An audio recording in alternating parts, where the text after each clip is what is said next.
Once upon a time there was a crooked old man who lived in a crooked old house. The house had lived through 300 summers and winters, and each year the wood warped and the house became more crooked.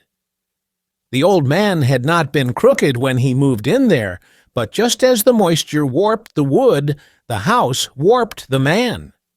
Every morning he got out of bed and climbed up the hill to the kitchen. The floor had become so steep that he truly had to climb.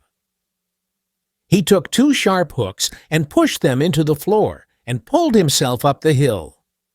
Once he was in the kitchen, he made his morning tea and his breakfast, and there was one part of the floor that was so warped that he could sit in it. It was so warped that it made a nice chair. The old man sat on the floor chair, drank his tea, and ate his toast.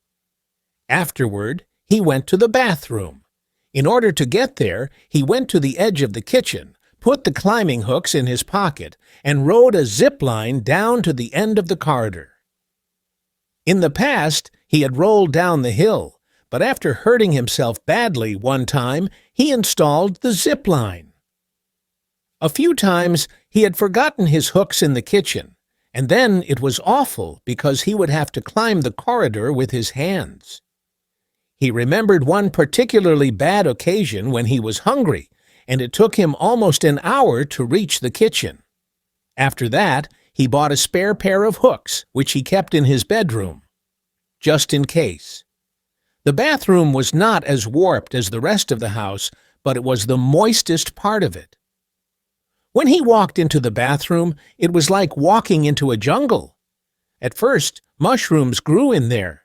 Some even grew on his toothbrush.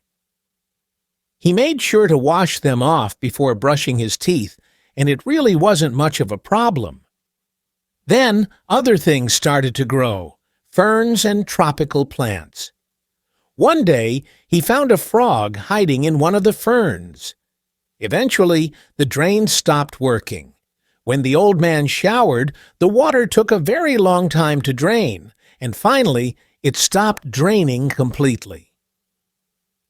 He called in a plumber, but when the plumber saw the man's bathroom, he said, "All the money in the world wouldn't be enough for me to fix this. I think you should set this house on fire and start again." Except it's probably too moist to set on fire. Now, the old man didn't like people talking badly about his house, so he never called in a plumber again. He had his own ideas about why the drain might have stopped working. Probably part of the floor warped and moved the pipes, but you couldn't do anything about warping. It was an old house, and old houses were beautiful and crooked. So finally, the bath filled up with water, and fish started swimming in it. Who knew where they came from? And the old man got used to it and started washing in a bucket instead. He fed the fish, and they grew. When the fish grew too big to live in the bath, he put them in a bag of water, took them to the forest, and put them in the river. But most days were not so exciting. The old man mostly just sat in his living room. At first, he read books, but they became too moist to open without damage. So instead, he listened to the radio, but the radio started making strange noises. He would fall asleep and wake up to a voice speaking in a language he didn't know, which didn't sound like any human voice either. After one particularly scary night, he broke open the radio and made it into a home for some of the frogs. Now he spent his days playing with the wild animals that lived in the house. Many had come over the years, as it was easy to get in through the warped old doors and windows. There were dogs and cats and some animals that the old man wasn't sure about, but that was probably just his eyesight. Still, they ate the bread he gave them and let him play with their hair, so they couldn't be that dangerous. The old man thought that there was no better place to live than his old crooked house, but of course others did not agree. The plumber was not the only one who suggested he leave. His parents were dead, and they had never liked their brothers and sisters, so the old man did not even know if his aunts, uncles, and cousins were still alive. And he had never been married or had children. He had been in love when he first moved into the old house. But the house had warped the relationship, too. No, it was not family that tried to get him to move out. It was some local do-gooders. There was an association of young people who visited the elderly in their homes.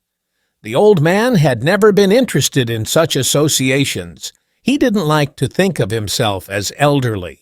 The young people knocked on his door, and when they told him they were from the association, he said, "No, thank you," and shut the door in their faces.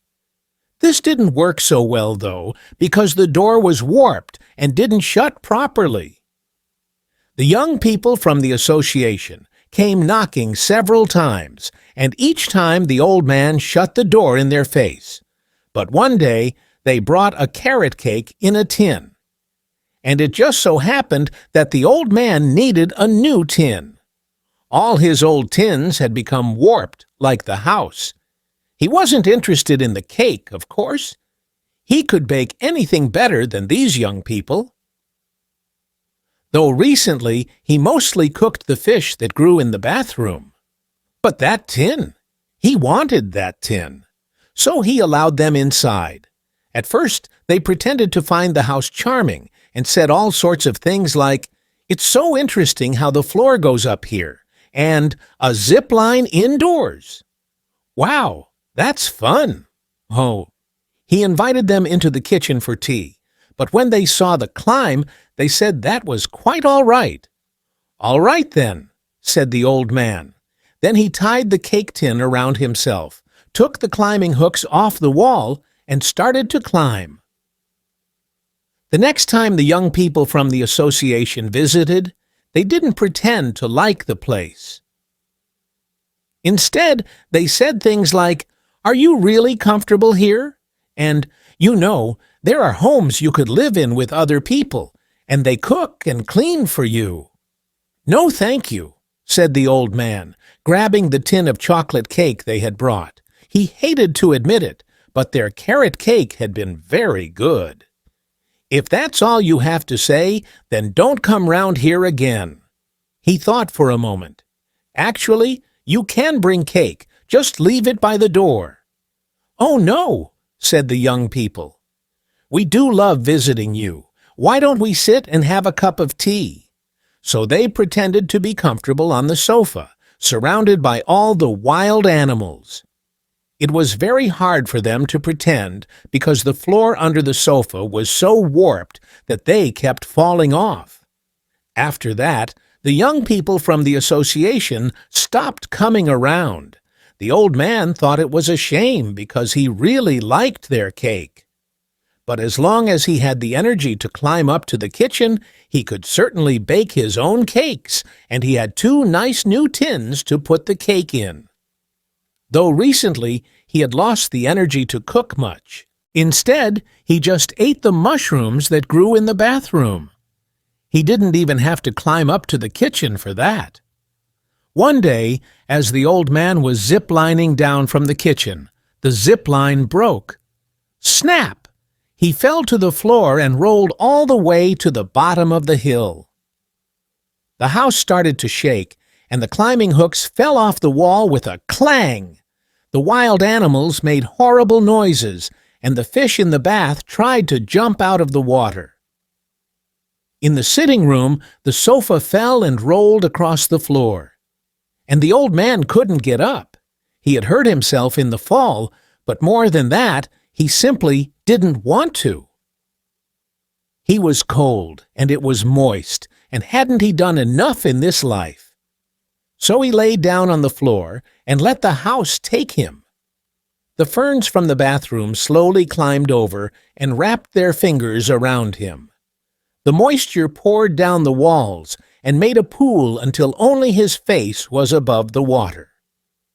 Some of the animals came and sniffed him, and when he did nothing, they opened their mouths. Before the old man closed his eyes, he thought he even saw a mushroom get up and move towards him. The crooked old house let out a sigh.